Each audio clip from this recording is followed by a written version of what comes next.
The night was quiet, but the air around Riverbend County was thick with tension.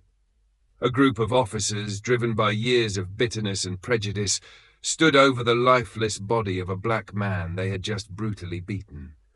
The anger and hatred they had long held within them were now released in a sickening act of violence, one that would forever change the course of the county's history.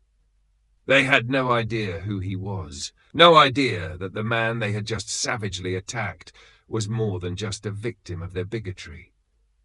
Jordan Miles, who had spent years earning the trust of his community, was the newly elected sheriff of Riverbend County. But in their minds, it didn't matter. They saw only the color of his skin, and that was enough to condemn him in their eyes. What they didn't realize was that Jordan Miles wasn't just another face in the crowd. He wasn't just a black man in a county where racism had too long been allowed to fester unchecked.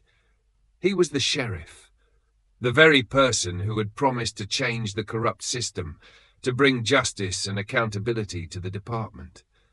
And as the dirt piled on top of him, something within Jordan stirred.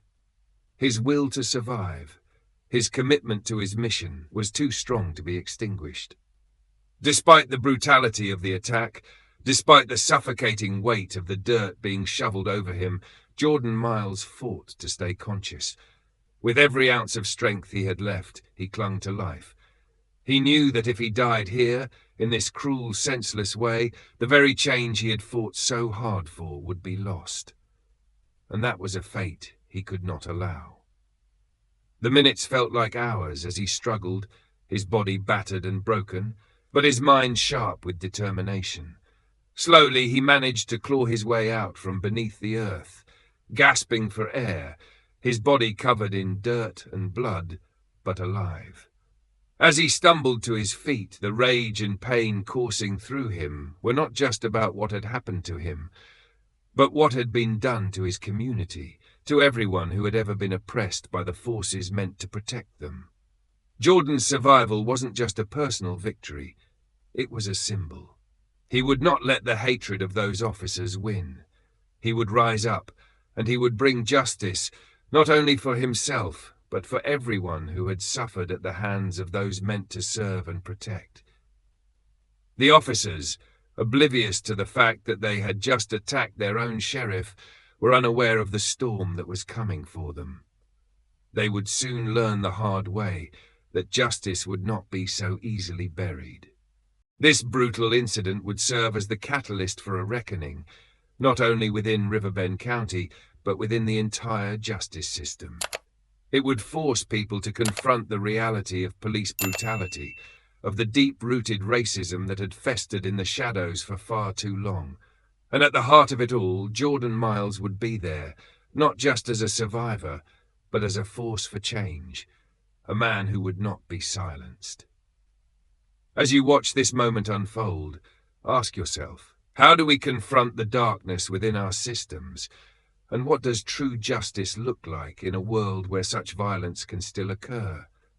How can individuals rise above the hate that seeks to destroy them and turn that pain into a powerful force for change?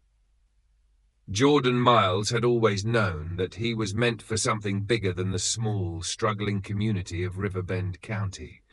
Born and raised in a neighborhood that had long suffered from systemic neglect, Jordan saw firsthand the ways in which injustice seeped into every aspect of life. He saw how the system failed people like his family. Black families who had to fight every day for the most basic rights, opportunities, and safety.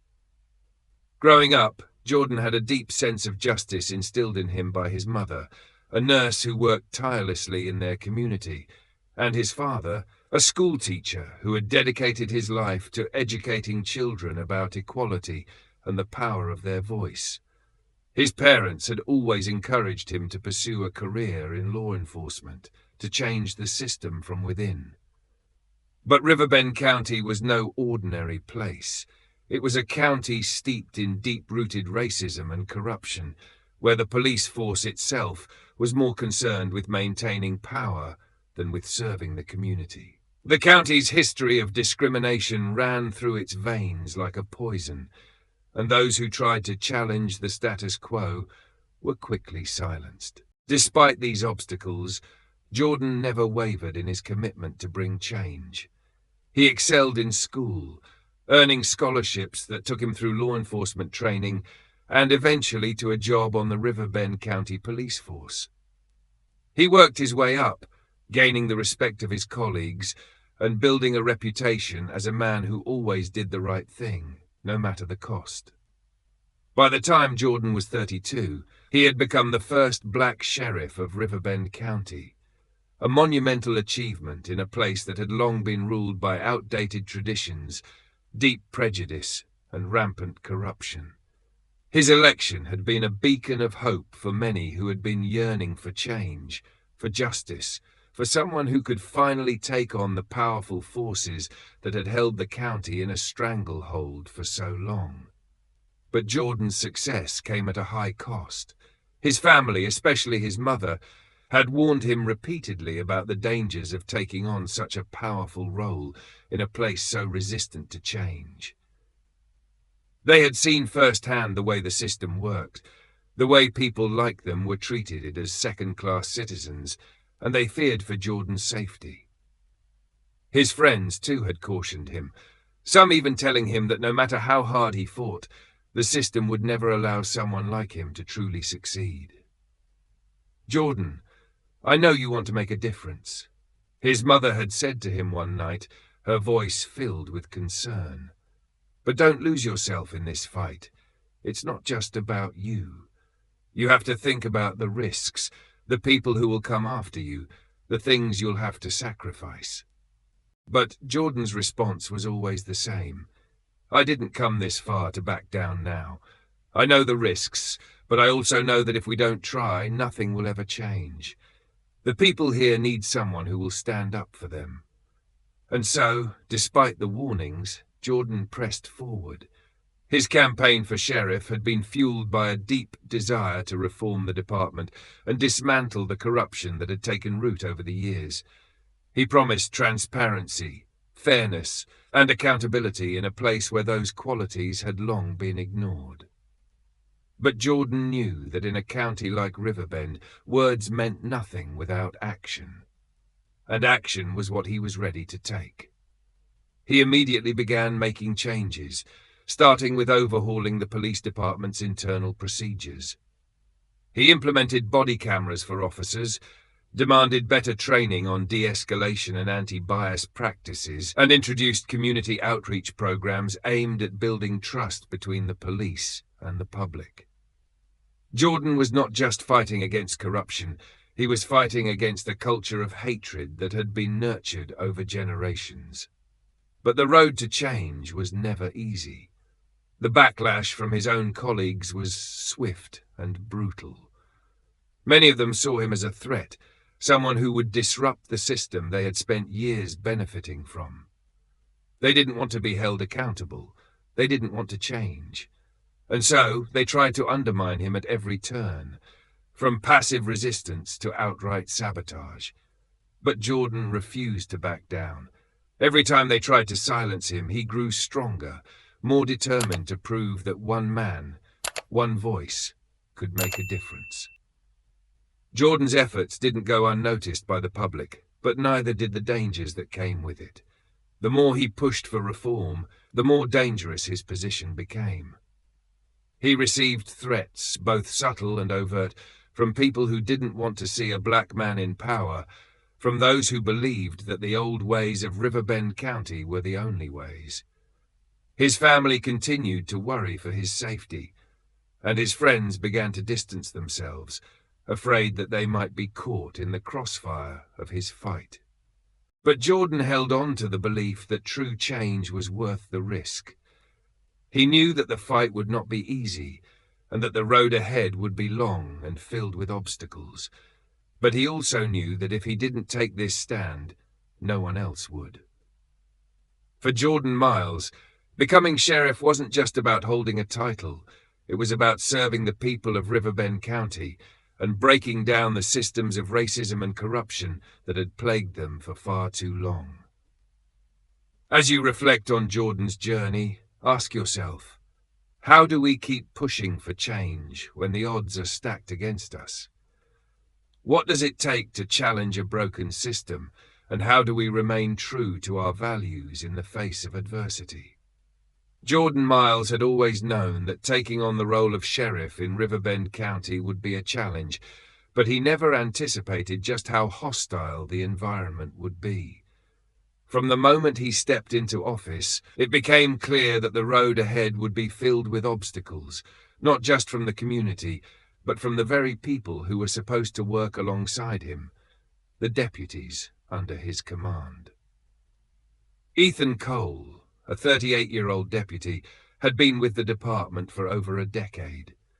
He was a relic of the old ways, a man who had risen through the ranks by adhering to the deeply entrenched systemic racism that ran rampant in the department.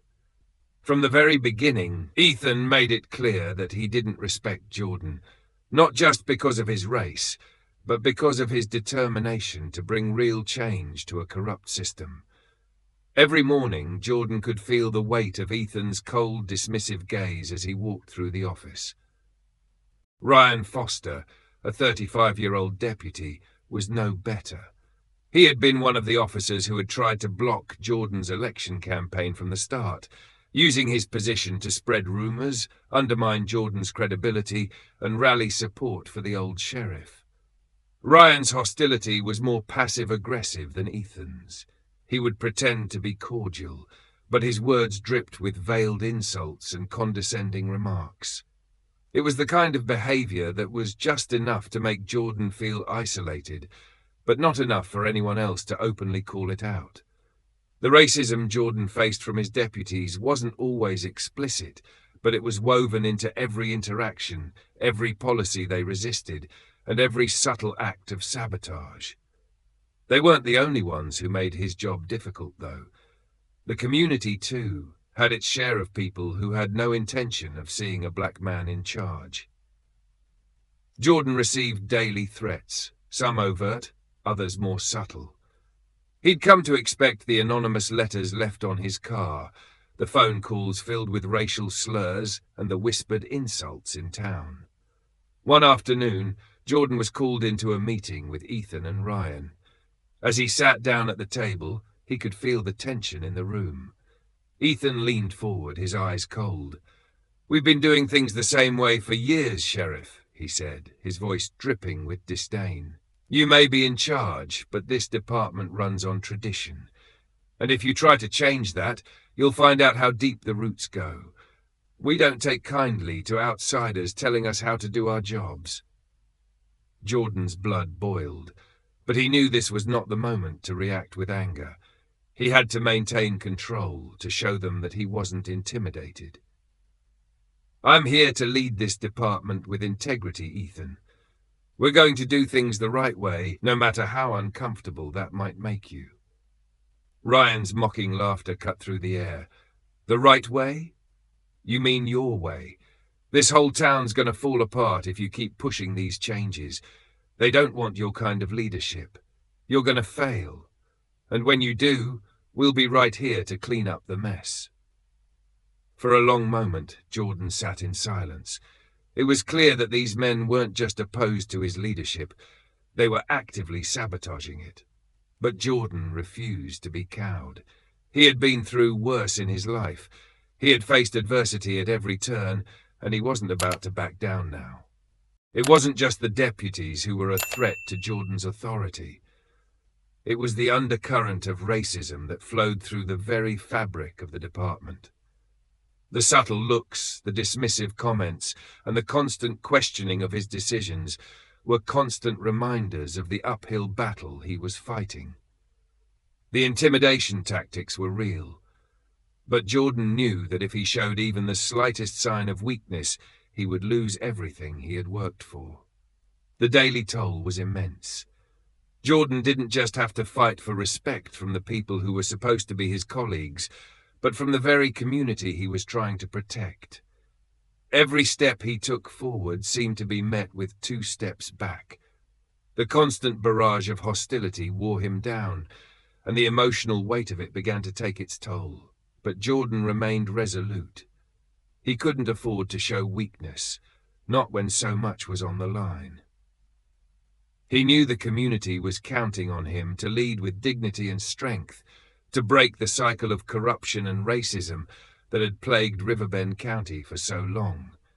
His fight wasn't just for the sheriff's office, it was for the future of his entire community. As you reflect on Jordan's experience, ask yourself, how do we confront hostility in a place where it feels like change is impossible? And how do we maintain our integrity when faced with systemic resistance from both colleagues and the community? Jordan Miles had always known that taking the role of sheriff in Riverbend County would be difficult, but nothing could have prepared him for the brutal reality of just how far the system was willing to go to keep things as they were. His first day on the job was supposed to be a symbolic moment of change, a fresh start for the community that had long been plagued by corruption and racial hatred. Instead, it quickly became a nightmare that would define his fight for justice. It started innocently enough. Jordan was driving through the county, getting familiar with the town and its residents, when he was pulled over by two deputies, Ethan Cole and Ryan Foster. The two men, whose hostility toward Jordan had been apparent from the beginning, flashed their lights in his rearview mirror and motioned for him to pull over.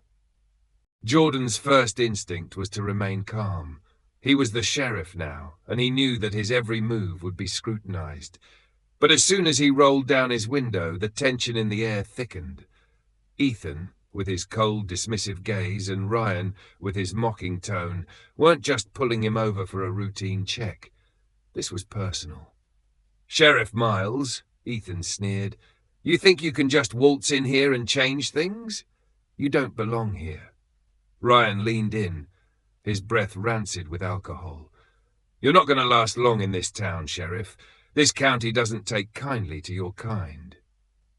Jordan's heart raced as he tried to keep his composure. He had expected resistance, but nothing this blatant.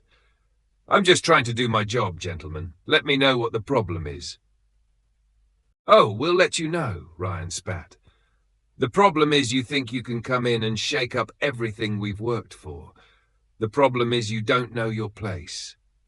Before Jordan could respond, the situation escalated rapidly.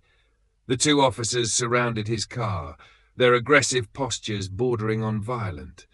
They ordered him out of the vehicle. Jordan complied, his mind racing as he weighed his options.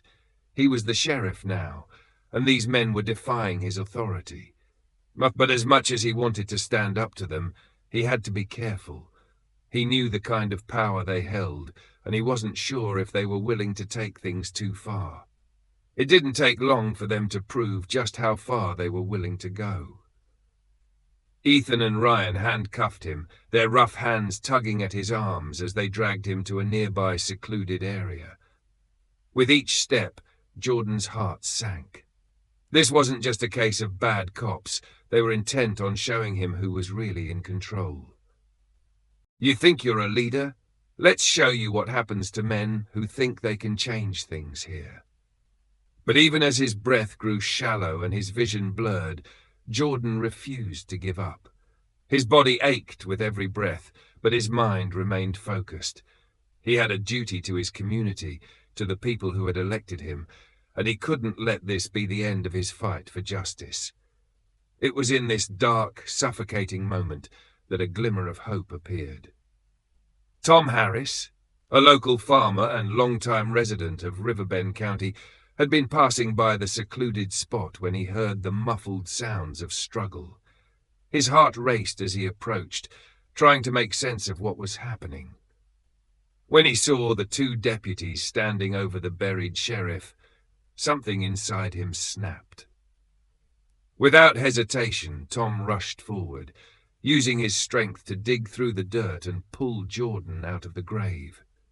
He wasn't sure what he was getting himself into, but he knew that Jordan was a man who couldn't be left to die like this. With great effort, he freed Jordan from the earth, his own hands shaking with fear and determination. Tom supported Jordan as best as he could, but the sheriff's injuries were severe, his body broken from the beating. "Come on, Sheriff. You gotta stay with me," Tom urged, his voice steady despite the chaos around him. "I'll get you to safety." Despite his injuries, Jordan's mind was already focused on one thing: exposing the corruption within the sheriff's department. He wasn't going to let this act of racial hatred and abuse of power go unpunished. He knew that the road ahead would be dangerous, but he wasn't afraid. He had survived the worst these men could do, and now he was more determined than ever to see justice done. As Tom helped him to safety, Jordan's resolve strengthened. The fight for justice wasn't over. It had just begun. As you reflect on this story, ask yourself, how do we find the strength to fight back when those who are supposed to protect us are the ones who harm us? And what does it take to truly stand up against a system that seems designed to keep us down? After being rescued from the grave by Tom Harris, Jordan Miles knew that his fight for justice had just begun. The beating he endured, the humiliation, and the attempted murder weren't isolated incidents. They were part of a much larger, deeply entrenched problem in Riverbend County. The sheriff's office was riddled with corruption, and Jordan's heart burned with determination to expose every last piece of it. Despite the physical toll the attack had taken on him, Jordan immediately set his mind to uncovering the truth. With the help of a few trusted allies in the community, he began investigating the department's links to organized crime. What he discovered was chilling: a network of shady deals, drug trafficking, and money laundering that ran deep within the sheriff's office and extended its roots into the town's political infrastructure. The very people who were supposed to protect the citizens of Riverbend County had been profiting from the suffering of others. But the deeper Jordan dug, the more dangerous the situation became. The threats started small at first: crude messages left on his doorstep, the occasional warning from anonymous sources, whispers that he should stop asking questions. But it wasn't long before the harassment escalated. His car was vandalized, tires slashed, windows shattered. It was clear they were trying to intimidate him, to make him back down from his mission. But Jordan was resolute. He wasn't about to let these criminals continue to destroy his community. Ethan and Ryan, who had made their feelings about Jordan clear from the start, were the most aggressive in their attempts to silence him. They saw him as a threat to everything they had built. They were not just willing to destroy Jordan's career, they were willing to destroy him, period. It was only a matter of time before they made their next move. The final attempt on Jordan's life came in the form of an ambush. One evening, as Jordan left a meeting at the town hall, he was cornered in a dark alley by Ethan and Ryan. They approached with cold, calculated malice in their eyes, guns drawn and ready. "You should have left well enough alone, Sheriff," Ethan sneered. "We warned you what would happen if you kept pushing." Jordan knew this was it, the moment he had feared. But he also knew it wasn't the end. In the heat of the moment, Jordan reached for his phone, tucked discreetly in his jacket pocket. He had a plan. As the two deputies closed in, their faces twisted in rage, Jordan outsmarted them. With the precision he'd honed in his years of service, he managed to flip the switch on his phone, activating the recorder. "What's the matter, Sheriff? Didn't think you'd survive to hear the end?" Ryan taunted, laughing as he aimed his gun. But the arrogance in their voices was their undoing. They didn't realize that their conversation, everything they said, was being recorded in real time. Ethan was the first to speak. "You should have stayed out of this. The county's ours. We run things around here, not some outsider like you. Your whole investigation was a joke, Miles. You're just the first to learn that we have all the power." Jordan's heart raced, but he held his ground. He couldn't let them know that he had the upper hand. "You're making a mistake. You think this ends with me, but it's not just me you're messing with. It's the whole town. And I'm going to make sure everyone knows what you've been doing." Ryan sneered. "No, Sheriff. You're the one who's about to end up 6 feet under. You're not going to stop us. Not now. Not ever." It was in that moment of arrogance that Jordan knew he had what he needed.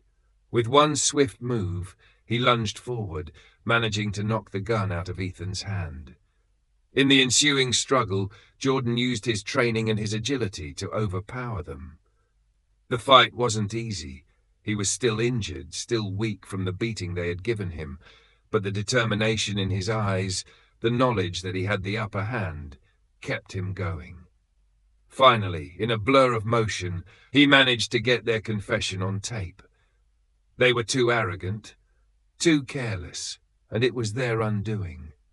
"Call for backup," Jordan said through gritted teeth, as he fumbled for his own phone to dial the station. As soon as he called for backup and got the evidence into the hands of a few trusted allies, the final pieces of the puzzle began to fall into place. The tape of Ethan and Ryan's confession, alongside the evidence Jordan had gathered over the past few weeks, was enough to expose a larger network of corruption within the department. The public reaction was swift. Outraged protests, news outlets covering the scandal, and citizens demanding change. The investigation quickly expanded, revealing connections to drug cartels, bribery, and even local politicians who had been complicit in the crimes for years. The arrests came quickly. Ethan and Ryan were taken into custody, their confessions sealing their fates. But Jordan knew that their actions were just the tip of the iceberg. The corruption ran deep, and it would take years to fully clean up the mess they had created. But for the first time in a long while, Jordan allowed himself a brief moment of relief. He had survived. He had fought back, and the truth had come to light. As the dust settled, Jordan stood at the forefront of a movement for real reform in Riverbend County.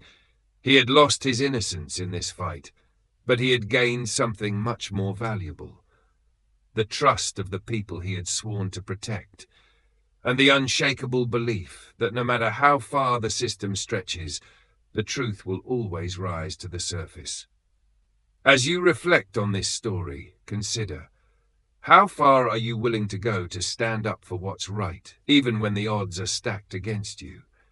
And how can we ensure that those who hold power are held accountable for their actions? The trial of Ethan Cole and Ryan Foster was a turning point for Riverbend County, a moment when the long-standing corruption within the sheriff's office was finally brought to light. For Jordan Miles, it was a bittersweet victory.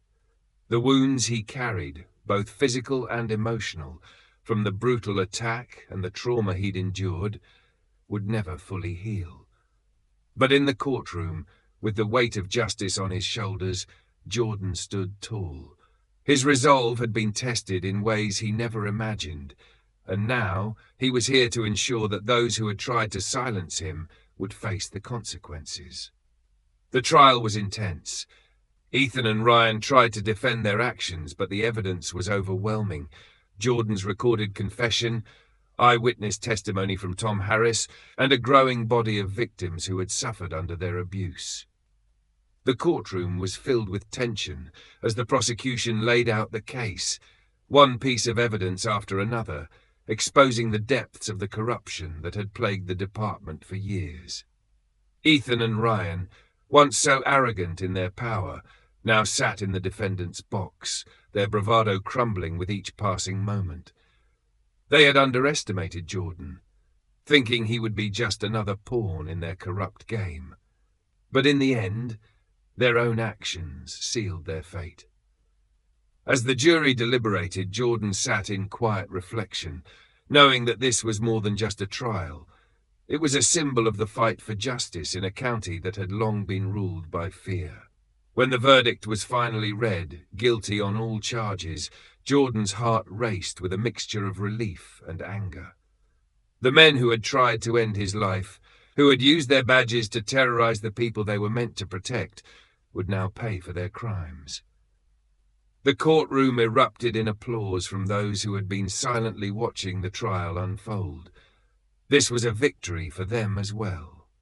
It was proof that change was possible, even in a place where corruption had seemed like a permanent fixture. But the victory didn't stop with the conviction of 2 officers. Jordan's courage in exposing the truth inspired others to come forward, victims of abuse, intimidation, and injustice, who had stayed silent out of fear for far too long. The floodgates opened, and the true extent of the systemic abuse within the sheriff's office came into the light. It wasn't just Ethan and Ryan who were guilty. It was a network of officers who had enabled the corruption to thrive. The community began to see just how deeply the problem ran, and the ripple effect was undeniable.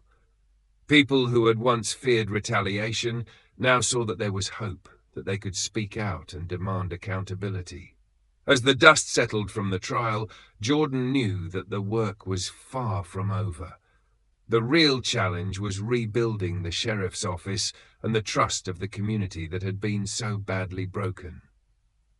With the power of his position, Jordan immediately set to work on implementing reforms that would ensure no one else would suffer the same fate he had. One of the first reforms was the introduction of body cameras for all officers on duty. This was a critical step in increasing transparency and holding officers accountable for their actions.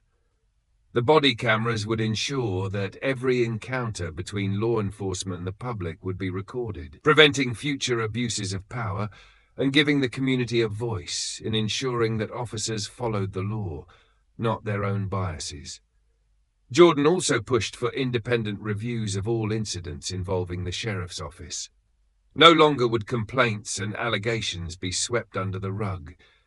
Independent oversight would ensure that investigations were fair, impartial, and thorough.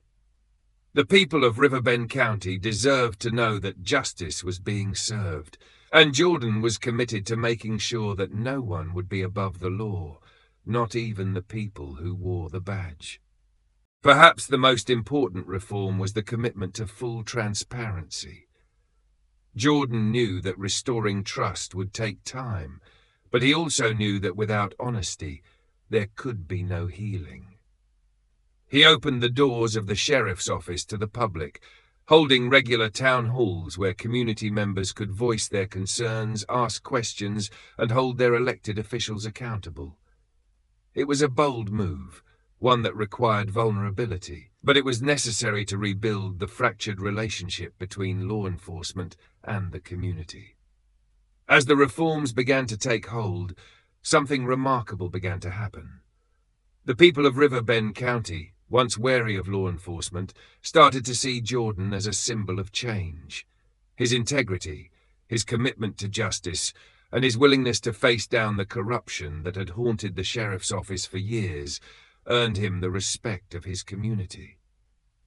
Slowly, but surely, the people who had once been afraid of the very officers meant to protect them began to trust again. Jordan knew that the road to true transformation would be long and difficult. There would be setbacks, and there would be resistance, especially from those who had benefited from the old system. But he was undeterred. With each small victory, with each positive change, he knew that he was on the right path. The fight wasn't just about punishing the guilty. It was about creating a future where the people of Riverbend County could feel safe, heard, and respected. As you reflect on this part of the story, consider, how do we rebuild trust after it's been broken, especially when it comes to systems of power like law enforcement? And what role does transparency play in creating a system where everyone can feel safe and protected? The story of Jordan Miles marks a turning point for Riverbend County. What began as a community divided by corruption and injustice has now become a place of hope, transformation, and the possibility of healing. Jordan's unwavering courage in the face of unimaginable adversity proves that one person's resilience can ignite meaningful change, not just in a single town, but in the hearts and minds of all who witness it. His fight for justice wasn't just about taking down corrupt officers. It was about the belief that everyone, no matter their background or the color of their skin, deserves to feel safe, heard, and valued. His leadership has shown that, with the right intention and unwavering determination, we can challenge even the deepest systems of corruption and build something better. As we close this chapter, Riverbend County stands on a path toward healing. The wounds of the past are still there, but they no longer define the community's future. It's a future where justice and accountability will lead the way, and where everyone can see that change is possible when we all work together. Thank you for watching and supporting the channel Story Karam. Your engagement and dedication to these stories of courage and hope inspire all of us to keep pushing for a better tomorrow. Don't forget to like, share, and subscribe for more stories that reflect the power of resilience and transformation. Until next time, thank you for being part of this journey.